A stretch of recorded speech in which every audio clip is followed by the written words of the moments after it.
Hare Krishna. Thanks for watching this video.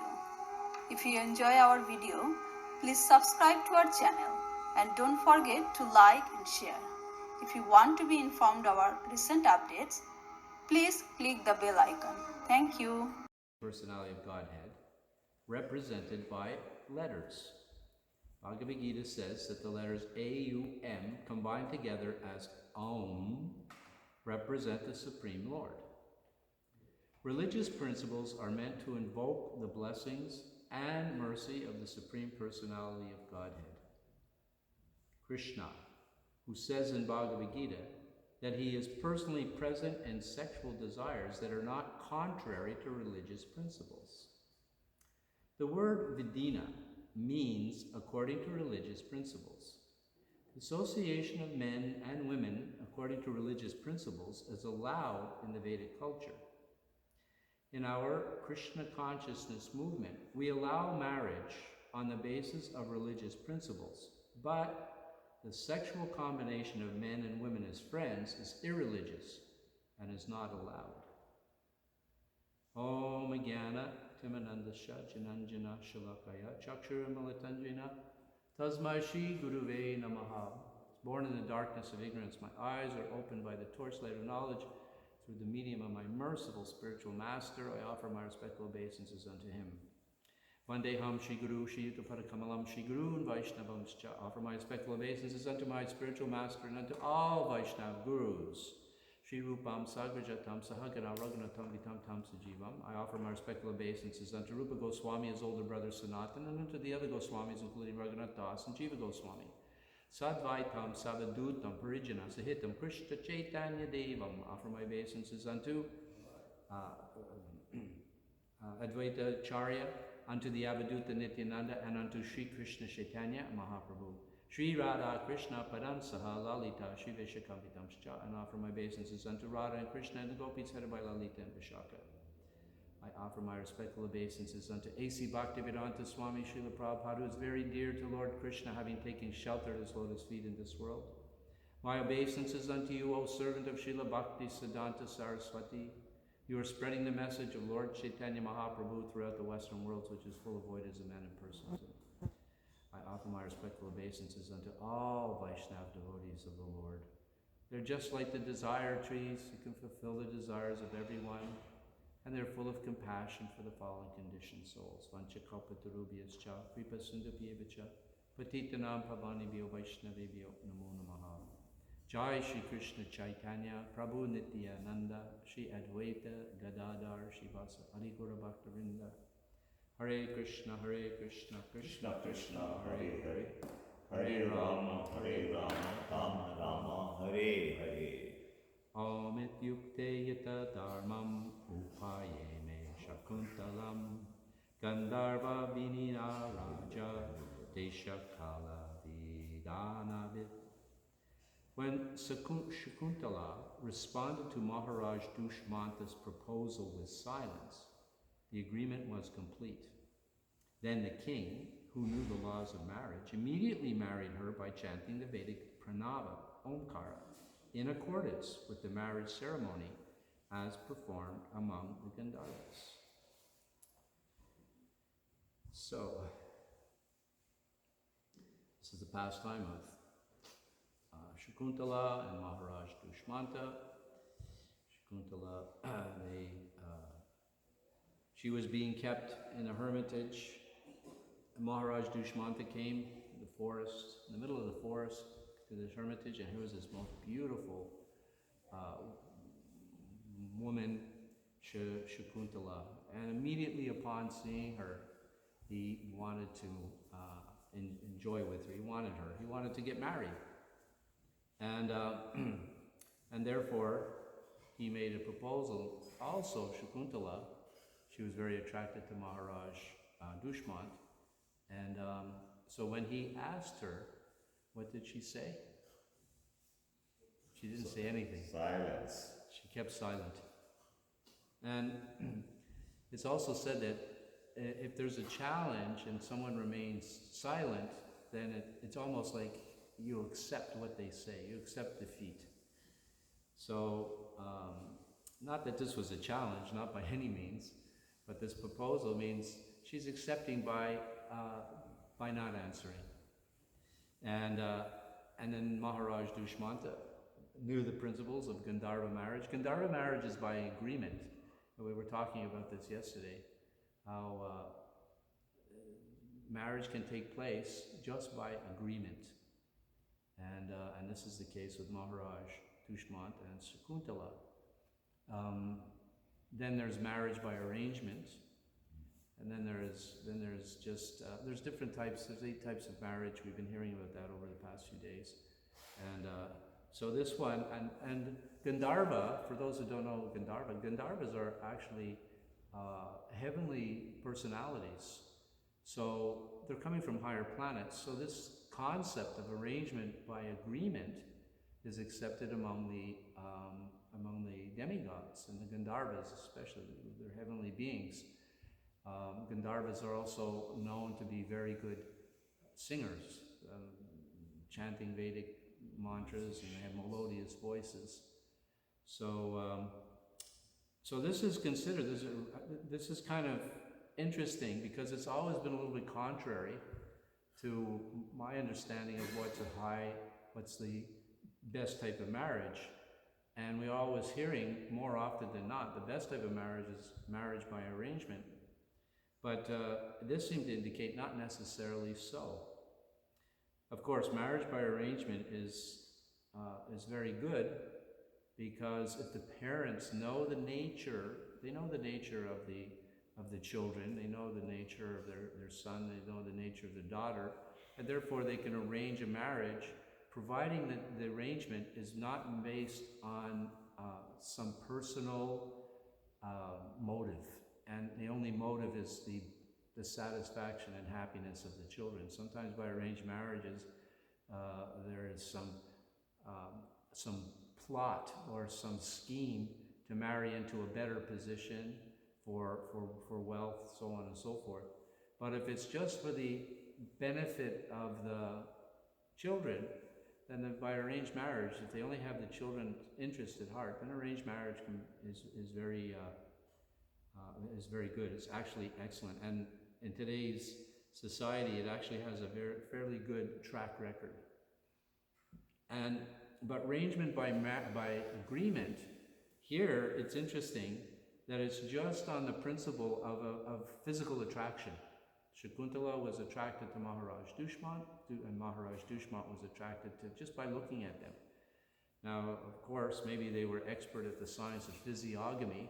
The science of physiognomy, one can by looking at a person's bodily features, can determine if a person is elevated or not elevated, can tell their nature, etc. Just like the sages at Naimisharanya, all the sages, including Vyasadeva, they were all there. Maharaj Parikshit was there inquiring from them. And then when Shukadeva Goswami showed up, 16-year-old boy who was unclothed, all the sages immediately recognized him as being the most exalted personality because they were expert in the science of physiognomy.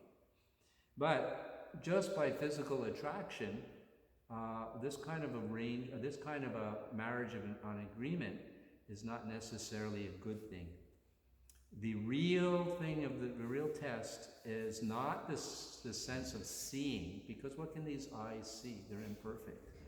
Of course, all the senses are imperfect. But the more powerful sense, the most important sense, is the sense of hearing. So you may be attracted by the visual, but once you start to inquire about the person and communicate by speaking and hearing, then you can understand whether this is a suitable person or not. You have a very attractive person, but that person could end up being, for lack of a better term, a real creep.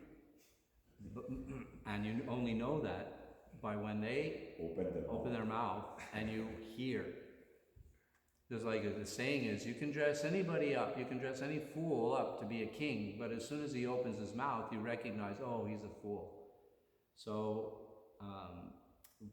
marriage by agreement should not just be be based on physical attraction, but should also be based on, actually the best three things are one's nature, one's character, their characteristics, and their nature. Age plays a certain role. There should be a certain age difference, not too great, not too small. And physical beauty is not the prominent thing. So, but this, it turns out, we'll find out later that Maharaj Dushmat, by having union, he was able to impregnate Shakuntala, and then he went away.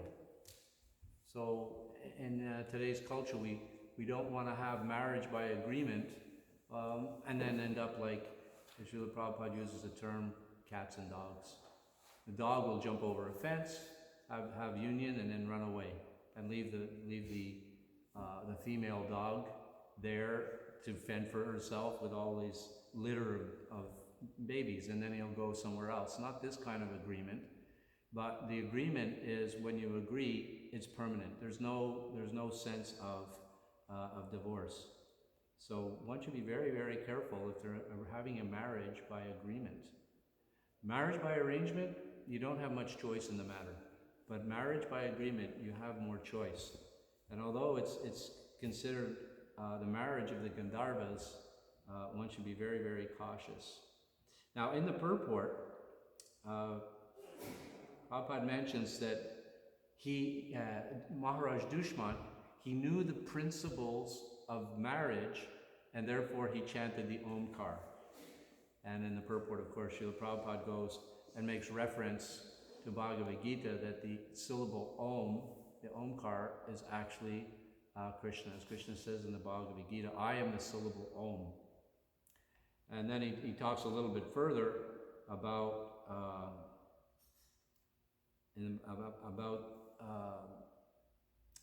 union and sex life and marriage is not opposed to Krishna consciousness. And Krishna says that, Dharma virdo kamoshmi, that I am sex life, I am that kama, sex life, but according to religious principles. And this is the point here also in this verse, that there was this ceremony. It was the simple ceremony. It appears a simple ceremony. It doesn't specifically say that's the only thing he did, but he chanted the Vedic mantra Om, and therefore the marriage was solemnized. So, and it was according to religious principles. And in the purport, Prabhupada specifically mentions that sex between friends is not permitted in Krishna consciousness, because when he came to the West, the culture was free love, and including me. The entire world should glorify Lord Krishna by the easy process of chanting the Maha Mantra. In the beginning of Srimad Bhagavatam, Srila Vyasadeva offered his respectful obeisances to the Supreme Truth, Vasudeva Krishna. After that, he taught his son, Shukadeva Goswami, to preach Srimad Bhagavatam in Srimad Bhagavatam. In this connection, that Shukadeva Goswami glorifies the Lord is Jayati. Following in the footsteps of Srila Vyasadeva, Shukadeva Goswami and all the acharyas in disciplic succession, the whole population of the world should glorify Lord Krishna. And for their best interest, they should take to this Krishna consciousness movement. The process is easy and helpful. It is simply to chant the Maha Mantra, Hare Krishna, Krishna Krishna, Hare Hare. Hare Rama, Rama Rama, Hare Hare. And here, this is a quote from Krishna book. And this was during when they came out with a 3-volume set, and it just says volume 3, page 247. The chanting of Hare Krishna is universally applicable. And this will be the last quote. I didn't realize it was so late. Chaitanya Mahaprabhu introduced the chanting of the Hare Krishna, Krishna Krishna, Hare Hare, Hare Rama, Rama Rama, Hare Hare, as a great means of propaganda for spreading love of God. It is not that it is recommended only for Kali Yuga. Actually, it is recommended for every age. There have always been many devotees who have chanted and reached perfection in all ages. That is the beauty of this Krishna consciousness movement. It is not simply for one age, or for one country, or for one class of people. Hare Krishna can be chanted by any man in any social position, in any country, and in any age. For Krishna is the Supreme Lord of all people, in all social positions, in all countries, in all ages. EKC. What's EKC? EKC. Anybody? What would EKC be? Page 91. Elevation to Krishna consciousness. Krishna consciousness. Elevation to Krishna consciousness. All right, so there's some quotes from the Srinamamrita. As I mentioned, a 600-page book, one page after the other, just related to the holy name, the nectar of the holy name. Thank you very much. It's now 1 minute to 9 o'clock. Anybody have any comments or any questions? I was feeling a little intimidated because Vikrami's recording me today. Hare